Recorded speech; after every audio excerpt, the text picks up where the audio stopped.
अस्सलामुअलैकुम। मैं ये कहानी इस तरह शुरू करता हूँ कि मुझे कभी भी ऐसी अजीबोगरीब रूहानी तजुर्बों पर यकीन नहीं रहा और ना ही मैंने इन चीज़ों पर ज़्यादा सोचा है। लेकिन मेरे साथ ऐसा तजुर्बा आने के बाद सब कुछ बदल गया। मैंने बचपन मुल्तान के एक बहुत पुराने घर में गुजारा है। ये घर 1992 में बनाया गया था और लगभग 100 साल पुरानी इमारत थी ये। उस दौर में ये इलाका ज़्यादातर खेती बाड़ी का था। ये घर असल में उन लोगों का था जो इस इलाके के आम के बागात के मालिक थे। घर में अजीबोगरीब चीज़ें भी थीं, जगह जगह कुछ जलाने के निशानात, पूरा बेसमेंट जहाँ सीढ़ियों में सब्ज़ी और फल रखे जाते थे, और कुछ ऐसे कोने जो वहाँ खड़े होकर बहुत ही अजीब लगता था। हम इस घर में तब शिफ्ट हुए जब मैं सिर्फ 7 से 8 साल का था। घर का नक्शा अजीब था। अंदर जाने के बाद एक बड़ा हॉल था जहाँ एक शानदार सीढ़ी ऊपर जाती थी। सीढ़ी के ऊपर एक बहुत खुला रास्ता था जो कमरों के इर्द गिर्द घूमता था। मेरी और मेरी बहन की राहदारी एक तरफ थी जिसमें हमारा वाशरूम, मेरा कमरा और मेरी बहन का कमरा था, और उसी राहदारी के आखिर में हमारे वालिदैन का बड़ा कमरा था। इस राहदारी के दरवाजे बंद करने का ताला अंदर की तरफ था और बाहर से खोलना मुमकिन नहीं था। मैं जब भी अकेला होता तो हमेशा ताला लगा लेता था। मुझे घर में खौफ कभी नहीं महसूस हुआ था, लेकिन ताला लगाने से ज़्यादा सुकून मिलता था और मैं सेफ रहता था। जब मैं स्कूल ख़त्म करने के करीब था तब एक मर्तबा मैं घर में अकेला था। मेरी बहन कॉलेज जा चुकी थी और वालिदैन जो कि शॉपिंग के लिए मॉल गए हुए थे। उस शाम मैं अकेला था क्योंकि सुबह मुझे फ़ुटबॉल का मैच खेलना था। मेरा कमरा राहदारी के एक कोने में था और जब मैं बिस्तर पर सोया हुआ था मेरी नज़र सीधा कमरे के दरवाजे पर पड़ी। उस रात मैंने नींद में पलटकर देखा कि दरवाजे में एक शख्स खड़ा है। उसने अजीब से कपड़े पहने हुए थे जिनके घुटने पर दाग थे और सफ़ेद कमीज़ के बाजू जो कि ऊपर की तरफ मुड़े हुए थे।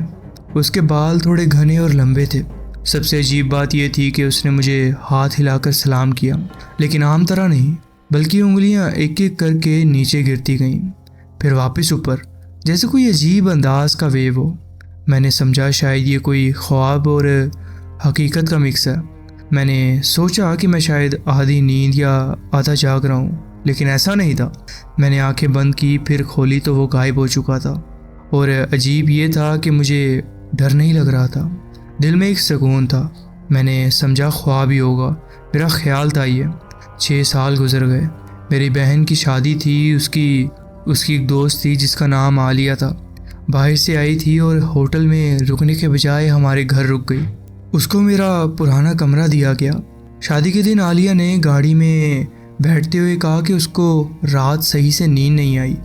मैंने पूछा क्यों, तो उसने कहा कि तुम्हारे कमरे में एक आदमी खड़ा था जो रात भर हाथ हिलाता रहा। उसने वही अंदाज मिमिक किया जो मैंने सालों पहले देखा था। उसने उसके कपड़े, ओवरऑल्स और वही नक्शो निज़ार मुझे बताया। मैंने कांपते हुए उसे सब कुछ बयान किया था जो मेरे साथ भी हुआ, और वो भी ये सुनकर हैरान हो गई।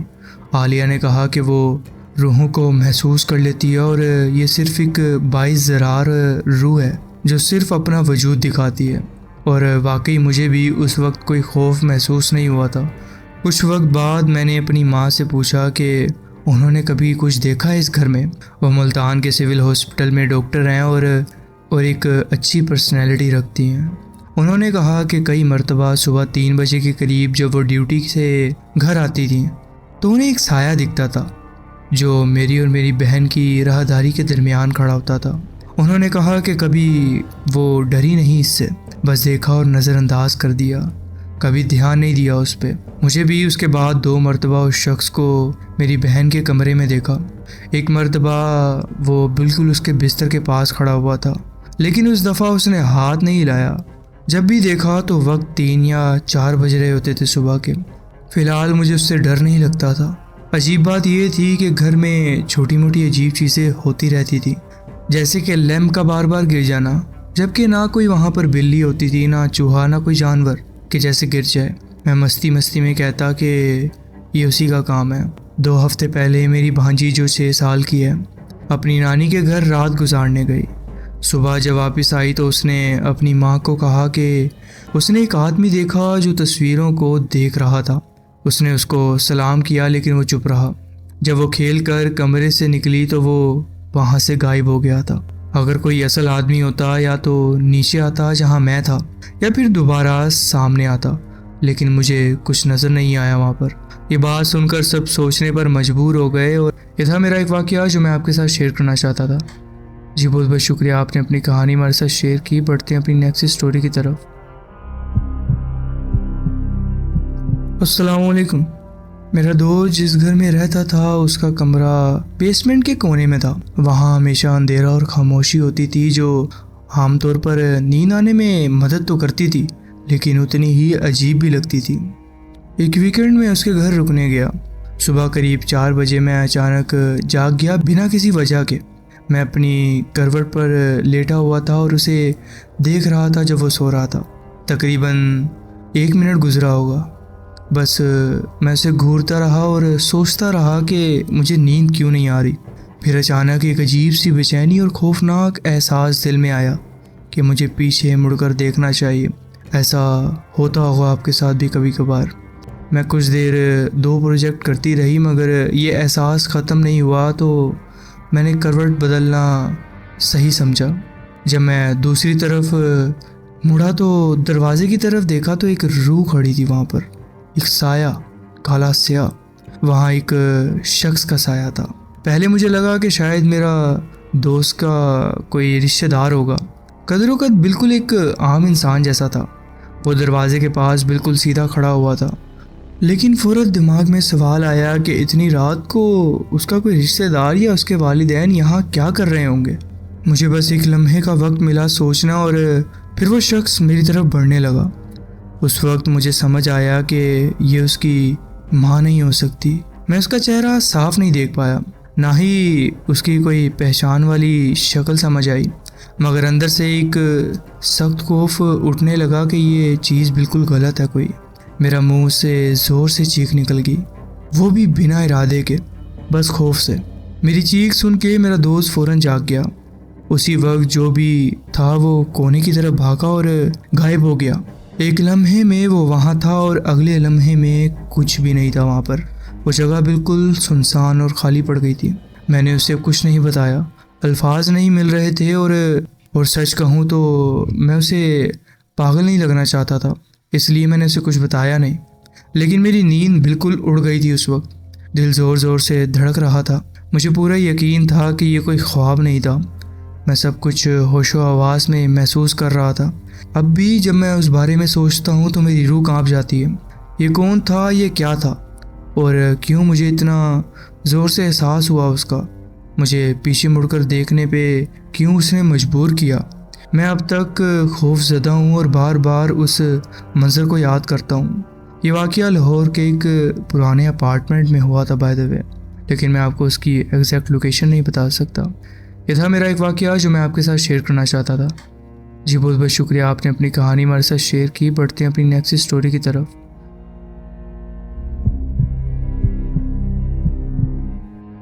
ये कहानी पाकिस्तान के एक पुराने और छोड़ दिए गए रेलवे स्टेशन की है जो लाहौर और शेखुपुरा के दरमियान एक ऐसी सुनसान जगह पर वाक़या है जहां अब सिर्फ खामोशी और वीरानी का राज है। ये रेलवे स्टेशन कभी एक पुराने ज़माने का अहम मरहला था जहां रोज़ाना हज़ारों लोग गुजरते, ट्रेन रुकती और सफ़र का एक नया सफ़ा शुरू होता था। मगर वक्त के साथ नए रेलवे ट्रैक्स और नई टेक्नोलॉजी ने इस जगह को पुराने दौर का सिर्फ एक भूत बना दिया था। ये जगह एक वक्त था जब पुरानी ट्रेन्स और कोचेस को तोड़कर स्क्रैप करने के लिए इस्तेमाल होती थी। लोहे के बड़े बड़े टुकड़े, पुराने इंजन पार्ट्स और सड़े हुई वुडन बोगियाँ यहाँ ढेर होती गईं। ये एक तरह का वर्कशॉप था जहाँ इंजन और बोगियों के काम के माहिर लोग उन्हें पुराने हिस्सों में तोड़कर नए मसारिफ के लिए इस्तेमाल करते। मगर धीरे धीरे ये काम भी बंद होता गया और अब ये जगह सिर्फ एक अजीब और खौफनाक ट्रेन ग्रेवयार्ड बन चुकी है। एक ऐसी जगह जहाँ सिर्फ हवा के तेज झोंके, जंग लगे दरवाज़ों की चीख और किसी अनजान साए की मौजूदगी महसूस होती है। रेलवे की इन पुराने हिस्सों को शहरी तजस्सुस पसंद अफराद के लिए बहुत दिलचस्प जगह माना जाता है। ये सिर्फ एक छोड़ी हुई जगह नहीं बल्कि एक ऐसे मकाम की शनाख्त है जहाँ तारीख के बहुत से आसार मौजूद हैं। ये सिर्फ लोहे की कब्रिस्तान नहीं बल्कि गुजरे वक्त का एक जिंदा गवाह है। यहाँ आने वाले लोग सिर्फ पुरानी ट्रेन्स और उनके अंदर मौजूद खुद मुख्तलिफ किस्म की तारीखी आसार नहीं देखते बल्कि महसूस करते हैं कि किस तरह ये जगह कभी एक पुरानी दुनिया थी जहाँ रात दिन लोग आते जाते रहते थे। कुछ ट्रेन ग्रेवयार्ड्स मशहूर हैं जहाँ लोग आके ट्रेन के अंदर जा सकते हैं, उनके इंजन और बोगियों को देख सकते हैं और महसूस कर सकते हैं कि किस तरह वक्त ने इन्हें भुला दिया है।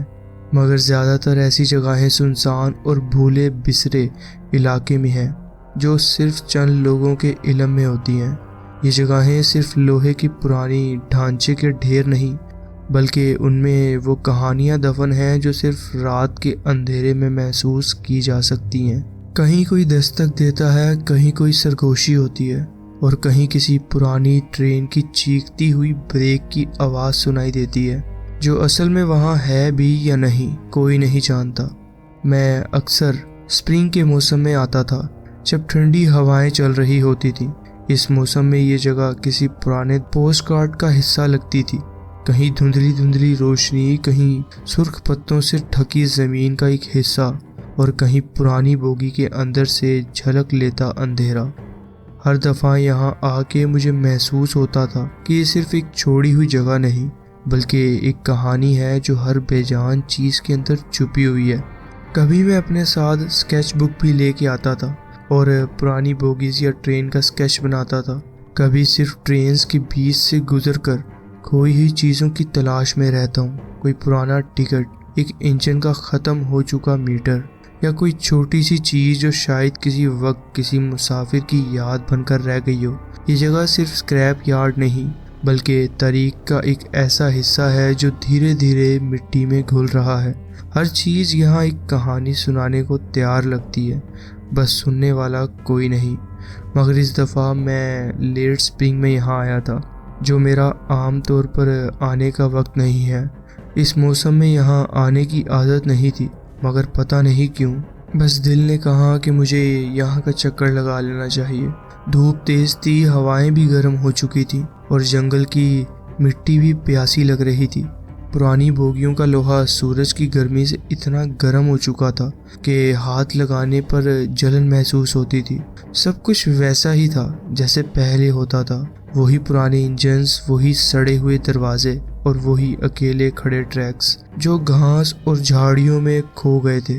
लेकिन इस बार ये जगह कुछ अलग लग रही थी, जैसे मुझे देख रही हो। जब मैं रेलवे ट्रैक्स पर आहिस्ता आहिस्ता चलता जा रहा था, ट्रेन्स के भरे हुए पुराने ढांचों को छू रहा था, तभी मुझे अचानक एक अजीब सी चीज़ नज़र आई। एक नए चमकदार शीशे के टुकड़े ज़मीन पर पड़े हुए थे जो इस जगह के पुराने और जंग आलूदा माहौल से बिल्कुल अलग महसूस हो रहे थे। शीशे के छोटे छोटे शेड्स सूरज की रोशनी में चमक रहे थे जैसे किसी नए हादसे का निशान हो। मैंने अपने आसपास नज़र डाली और देखा कि एक ट्रेन की सेफ्टी ग्लास वाली खिड़की टूटी हुई थी। इसका शीशा अंदर से नहीं बल्कि बाहर की तरफ से झुका हुआ था, जैसे किसी ने अंदर से जोर लगाकर इसे तोड़ा हो। ये चीज़ अजीब थी क्योंकि यहाँ सालों से कोई नहीं आता और अगर किसी ने इसे तोड़ा भी होता तो शीशा या तो अंदर होता या तमाम टुकड़े बराबर गिरे हुए होते। ये बिल्कुल नया लग रहा था, जैसे कुछ दिन पहले ये सब हुआ हो। मुझे क्यूरियोसिटी हुई कि अंदर देखा जाए। मैं धीरे से अपनी जगह से आगे बढ़ा, बोगी के अंदर झांकने लगा। अंदर गर्मी थी, हवा रुक सी गई थी और एक अजीब सी बू हवा में थी जो पुराने कपड़ों और बेकार पड़े सामान की होती है। अंदर अंधेरा था लेकिन जब मेरी आंखें एडजस्ट हुई तो मुझे एक कोने में कुछ अजीब चीज़ें दिखाई देने लगी। एक पुरानी स्लीपिंग बैग वहाँ थी जो गंदी और फटी पुरानी सी लग रही थी। उसके करीब कुछ खाली खाने के डब्बे और पुरानी बोतलें पड़ी हुई थी। ये देखकर मुझे फ़ौरन समझ आ गया कि यहाँ शायद कोई तो रहता है जो दिन भर कहीं भटकता और रात को यहाँ सो जाता है। शायद एक ऐसा इंसान जो दुनिया की नज़रों से छुपा रहता हो, जिसे सिर्फ ये सुनसान ट्रेन्स अपनी पनाह में रखती होंगी। मैंने सोचा कि बिना किसी चीज़ को हाथ लगाए वापस निकल जाऊं, लेकिन जैसे ही मैं मुड़ने लगा मेरी नज़र एक कुर्सी की बैक रेस्ट पर पड़ी। इस कुर्सी में एक अजीब सा सुराख था, एक गोल सुराख जो बिल्कुल बेजा लग रहा था। पहले मुझे लगा ये सिर्फ किसी पुराने तरीके से टूट गया होगा, मगर जब मैंने झुककर इसे करीब से देखा तो महसूस हुआ कि ये सुराख कोई मामूली निशान नहीं। मुझे ऐसा लगा जैसे कोई चीज़ इस कुर्सी के पार होकर सामने वाली सीट में घुस गई हो, जैसे किसी ने यहाँ से किसी और चीज़ को पार कर दिया हो। और ये सोचते ही एक अजीब सा ठंडा झोंका मेरी गर्दन के पास से गुजरा। मुझे महसूस हुआ जैसे कोई मेरे पीछे था। मैं एकदम सीधा खड़ा हो गया और आसपास देखने लगा। मेरे दिल की धड़कन तेज हो गई थी, मगर मैं अपने जज्बात को संभालने की कोशिश कर रहा था। एक अजीब सी बेचैनी महसूस हो रही थी, जैसे कोई छुपी हुई चीज़ मुझे देख रही हो। फिर मेरी नज़र दीवार और छत पर पड़ी, जहां मुझे चंद नए सुराख नज़र आए। ये सुराख बिल्कुल वैसे ही थे जैसे कुर्सी के बैकरेस्ट में थे, छोटे गोल सुराख, जैसे किसी ने या किसी तेज चीज़ को आर पार किया हो। मैंने अपनी गर्दन घुमाकर टूटी हुई खिड़की की तरफ देखा और सोचा, क्या किसी ने इस ट्रेन पर गोली चलाई थी? क्या कोई इस बोगी के अंदर छुपा था और फिर जान बचाने के लिए खिड़की के रास्ते भाग गया हो? अगर ऐसा था तो फिर वो कहाँ गया? मैं ये सोच ही रहा था कि एक और सोच ने मुझे हिला दिया। अगर ये गोली का निशान है तो क्या गोली सिर्फ ट्रेन के अंदर लगी थी, या फिर कोई और भी था जो इसका निशाना बना? मैं 1-2 मिनट वहीं खड़ा रहा, सिर्फ दीवार के सुराख और आसपास का माहौल देखकर सोचने लगा। ट्रेन के अंदर एक अजीब सी उदासी थी, जैसे ये सिर्फ लोहे के पुराने डब्बे ना हो, बल्कि एक गवाह हो किसी ऐसे वाक़ये के जो अब सिर्फ हवा में एक सरगोशी बनकर बाकी रह गया हो। शायद यहाँ 2 लोग जगह के लिए लड़े थे। शायद एक शख्स अकेला था और किसी ने उस पर हमला किया था। लेकिन अगर ऐसा था तो वो शख्स अब कहाँ है? क्या वो अब भी यहीं कहीं है? मुझे लगा कि इस वक्त जो भी हो, मुझे यहाँ से जल्दी निकलना चाहिए। लेकिन फिर भी मेरी क्यूरियोसिटी ने मुझे रोके रखा। मैंने एक पुरानी कुर्सी पर बैठकर अपने बैग से मोबाइल निकालना चाहा ताकि तस्वीर ले सकूं। शायद इन सुराखों का और पुरानी स्लीपिंग बैग का कोई ताल्लुक हो। शायद अगर मैं तस्वीर लूं तो बाद में इनका मतलब समझने में आसानी हो। मगर जैसे ही मैंने अपना मोबाइल निकालने के लिए हाथ डाला, एक अजीब ठंडी लहर मेरी गर्दन से गुजरी, जैसे कोई मेरे बिल्कुल करीब खड़ा हो। लेकिन वहाँ कोई नहीं था। मुझे लगा ये सिर्फ मेरा जहनी हालत का असर है। लेकिन उस वक्त मेरे कान के बिल्कुल करीब एक आवाज़ ने हल्के से कुछ कहा, एक धीमी सरगोशी, इतनी पास कि मुझे महसूस हुआ कि किसी का सांस भी सुनाई दिया हो। वो अब भी यहीं है। मुझे एक अजीब सी बेचैनी महसूस होने लगी। मैं फौरन अपनी जगह से उछलकर खड़ा हो गया, जैसे किसी ने मेरे नीचे से ज़मीन खींच ली हो। मेरे मुंह से बिना सोचे समझे निकल गया, नहीं, ये नहीं हो सकता। मेरी आवाज़ बोगी के अंदर गूंज गई। अजीब सी गूंज थी, जैसे आवाज़ एक मर्तबा नहीं बल्कि 2 या 3 मर्तबा मेरे आसपास छोटी छोटी सरगोशी बन के फिर से सुनाई दी हो। ये सिर्फ मेरा वहम था या वाकई ये आवाज़ें मेरे कहने के बाद किसी और ने दोहराई थी? मैंने फौरन चारों तरफ देखा, बोगी के हर अंधेरे कोने में झांका, मगर कोई भी वहाँ नहीं था। अंधेरा ठहरा हुआ लग रहा था, जैसे हवा भी यहाँ रुक गई हो। सांस अंदर खींचने पर महसूस होता था कि हवा भारी हो गई है, जैसे मिट्टी और पुराने लोहे की एक अजीब सी बू हवा में घुल गई हो। घबराहट में मैंने अपनी छोटी शिकारी छुरी निकाली, जो हमेशा मेरे बैग में होती थी, बस इसलिए कि अगर कहीं जंगली जानवर का सामना हो तो कुछ अपनी हिफाजत की जा सके। मेरी उंगलियां छुरी को मजबूती से पकड़े हुई थी। मैं धीरे धीरे इधर उधर देख रहा था, कुर्सियों के दरमियान, ब्रोकन खिड़कियों के आसपास, लेकिन कोई भी सामने नहीं आया। बोगी एक अजीब सी खामोशी में डूबी हुई थी, लेकिन ये वो खामोशी नहीं थी जो सुनसान जगहों की होती है।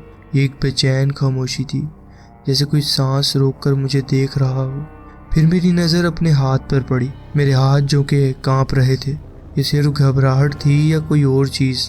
मुझे महसूस हो रहा था कि कुछ ठीक नहीं है, लेकिन मैं अपने दिल को समझाने की कोशिश कर रहा था। ये सिर्फ मेरी सोच है। शायद मैं ज़्यादा पैरानाइड हो रहा हूँ, या शायद कोई वाकई यहाँ है। लेकिन फिर वो हुआ जो मैं कभी भूल नहीं सका। किसी ने मुझे सीने पर जोर से धक्का दिया। ये कोई हल्का सा झटका नहीं था, ये एक पूरी ताकत से मारा गया धक्का था, जैसे कोई चाह रहा हो कि मैं गिर जाऊं। मैं पीछे की तरफ लड़खड़ा गया, एक टूटे हुए हैंडल से टकरा गया। मेरे पाँव फिसलने वाले थे, लेकिन किसी तरह मैंने अपने आप को बैलेंस किया। और फिर वही आवाज़ मेरे कान के बिल्कुल करीब, एक सरगोशी इतनी करीब कि जैसे कोई बिल्कुल मेरे कान के पास अपने होठ हिला रहा हो, निकल जा। ये कोई गूंज नहीं थी, ये एक असल आवाज़ थी। किसी ने मुझे कहा था। मेरी रूह तक कांप गई थी। ये कोई वहम नहीं था, कोई था, और वो चाहता था कि मैं यहाँ से चला जाऊँ। मैंने बिना एक पल सोचे सीधा ट्रेन के बाहर भागना शुरू कर दिया। जैसे ही मैं उस पुरानी बोगी से निकला, एक अजीब सा एहसास हुआ, जैसे कोई मुझे देख रहा हो, बल्कि करीब हो।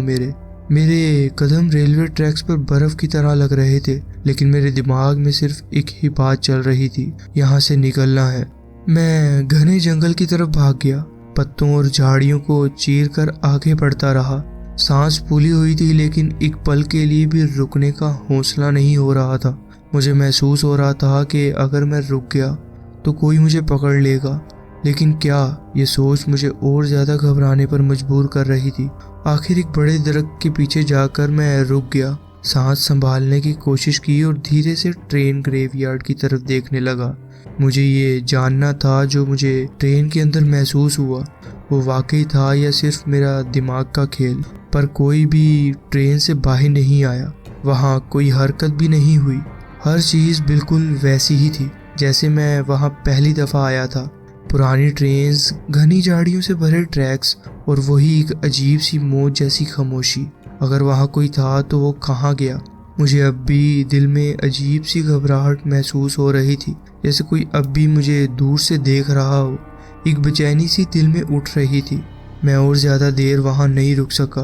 मैंने रेलवे स्टेशन का दूसरा रास्ता लिया और वापस घर की तरफ निकल गया। मुझे सिर्फ इस जगह से दूर जाना था, मगर जितना मैं चल रहा था उतनी ही अजीब सोचें दिमाग में घूम रही थी। मैं खुद को समझाने की कोशिश कर रहा था कि शायद मैंने सिर्फ अपनी सोच से ये सब महसूस किया है। शायद इतनी पुरानी जगह पे अकेले होने की वजह से मेरा दिमाग चलने लगा था। लेकिन एक बात जो मुझे चैन नहीं लेने दे रही थी, वो धक्का जो मुझे मिला था, वो सिर्फ एक सोच का असर कैसे हो सकता था।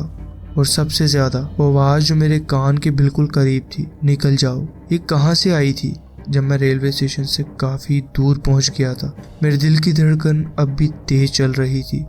मैं जिंदा था, ये सोचकर एक पल के लिए तसल्ली मिली, मगर फिर दिमाग ने एक और बात समझने की कोशिश की। जो कुछ भी ट्रेन ग्रेवयार्ड में हुआ वो सिर्फ मेरा वहम था या हकीकत। मैंने सोचा इस वक्त अपनी शक्ल रिकॉर्ड कर लूं, ताकि देखूं कि मैं कितना डरा हुआ लग रहा था। शायद अपनी शक्ल देखकर मैं खुद को समझ सकूं कि मैं बस ओवर रिएक्ट कर रहा हूँ। मोबाइल निकाल कर ऑन किया ही था कि फिर से वही आवाज़ सुनाई दी, मगर इस दफ़ा मेरे कान के पास नहीं बल्कि पीछे से आई थी। लेकिन इस दफ़ा एक सरगोशी नहीं थी, ये एक भयानक चीख थी।